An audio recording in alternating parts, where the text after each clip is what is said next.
Welcome to JM kitchen. இன்றைக்கி பார்த்திங்கன்னா நம்ம செய்கிறது வந்து ஒரு எண்ணெய் கத்திரிக்காய் புளிக்குழம்பு. செம்ம டேஸ்ட்டாக இருக்கும். நாங்கள் 3 பேருன்றதுனால எங்களுக்கு இந்த கத்திரிக்காய் போதும். இது வந்து எப்படின்னா பார்த்திங்கன்னா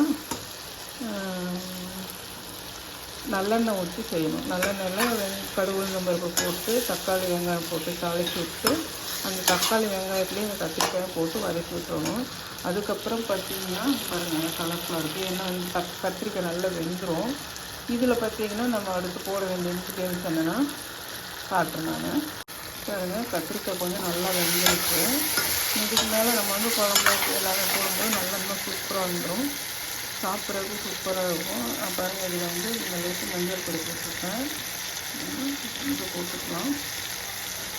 போட்டுட்டு மிளகாய் பொடி இது 1/2 டீஸ்பூன் ப்ளஸ் ஒரு 1/4 டீஸ்பூன்.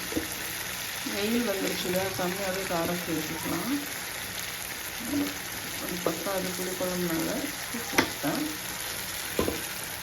அதுக்கப்புறம் பார்த்திங்கன்னா மல்லிப்பொடி எப்பயும் போல் ஒரு 1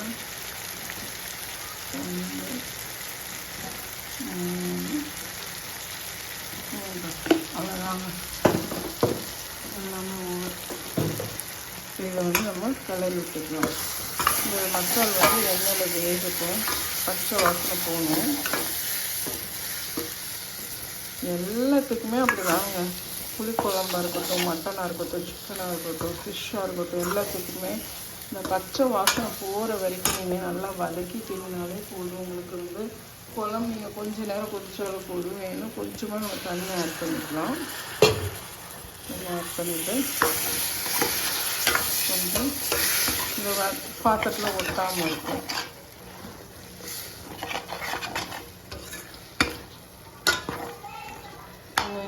இந்த புளிக்குழம்பு செஞ்சு சாப்பிடும்போது இந்த குழம்பு கொதிச்சுட்டு அடுப்பை ஆஃப் பண்ணுற ஸ்டேஜில் வந்து நீங்கள் ஒரு 2 கொத்து முருங்கைக்கீரை பிச்சு போட்டுக்கலாம். டேஸ்ட் அல்டிமேட்டாக இருக்கும். நீங்கள் செஞ்சு சாப்பிட்டு பாருங்கள். நானும் ஒவ்வொரு வீடியோலையும் போட்டுகிட்டே இருக்கேன்.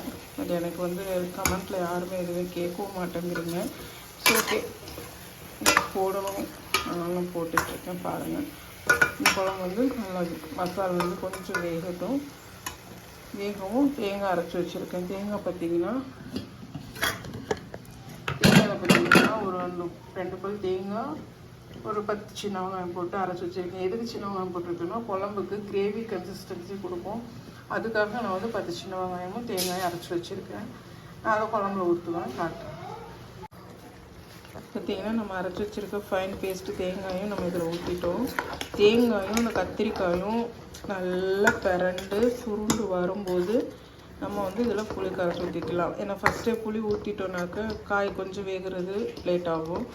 நல்லா காய் வெந்ததுக்கப்புறம் புளி ஊற்றினீங்கன்னா 2 கொதி கொதிச்சோடனே ஆஃப் பண்ணிடலாம். பாருங்கள் குழம்பு பார்க்குறதுக்கு எம்மையாக இருக்கு இல்லையா. நல்லெண்ணெய் ஊற்றி எந்த புளி குழம்புனாலும் சரி, மட்டன் சிக்கன் மீன் குழம்பு இருந்தாலும் சரி, நல்லெண்ணெய் ஊற்றி செஞ்சு பார்த்தீங்கன்னா அதோட டேஸ்ட்டே வேறு லெவலில் இருக்கும். அப்படி இல்லைன்னா கடலெண்ணெய். ரீஃபைண்ட் ஆயில் வந்து ஒரு சில ஐட்டத்துக்கு சாம்பாருக்கு இந்த மாதிரி இது யூஸ் பண்ணிக்கலாம். இதோட கலர் பாருங்கள், கலர்ஃபுல்லாக இருக்கு இல்லையா. காட்டுறவங்களுக்கு அது வரை கொஞ்சம் நேரம் வேகும். நம்ம இதுக்கு தேவையான குழம்புக்கு தேவையான சால்ட்டு போட்டுக்கலாம்.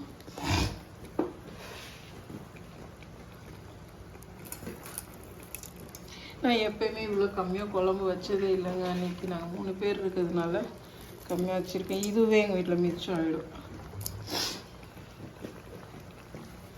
உப்பு போட்டுட்டு இதில் கொஞ்சம் காய் சீக்கிரம் வந்துடும். நம்ம ஊற்றுற எண்ணெய் எல்லாமே மேலே வந்துடும். இந்த மாதிரி நீங்களும் செஞ்சு பாருங்கள். எண்ணெய் கத்திரிக்காய் புளிக்குழம்பு. நான் அன்றைக்கி வந்து எண்ணெய் கத்திரிக்காய் கூட்டு பண்ணேன். இன்றைக்கி புளிக்குழம்பு பண்ணியிருக்கேன். சூப்பராக இருக்கும். நான் லாஸ்ட்டில் வீடியோ காட்டுறேன். எண்ணெய் கத்திரிக்காய் குழம்பு சூப்பராக ரெடி ஆகிடுச்சு. அதுக்கு பார்த்திங்கன்னா ரசம், அப்புறம் அவரைக்காய் பொரியல், அப்புறம் எக் பாயில்டு. வாங்க லஞ்ச் சாப்பிட்லாம். தேங்க்யூ.